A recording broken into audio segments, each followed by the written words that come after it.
Pemerintah mengapresiasi prestasi para atlet Paralimpik dengan membangun gedung Paralimpik Training Center bertaraf internasional di Karanganyar, Jawa Tengah. Presiden Joko Widodo melakukan peletakan batu pertama pembangunan Paralimpik Training Center di kawasan Bumi Perkemahan Delingan, Kabupaten Karanganyar, Solo, Jawa Tengah.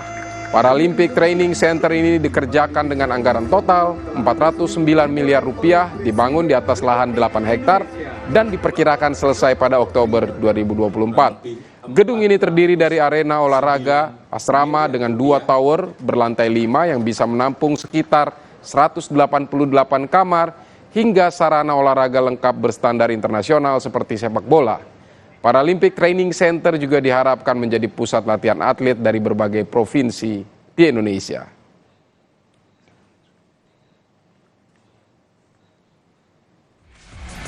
Podlovers, informasi tadi sekaligus mengakhiri perjumpaan kita di Kompas Sport Weekend hari ini. Saya Vidi Batlolone pamit, sampai jumpa.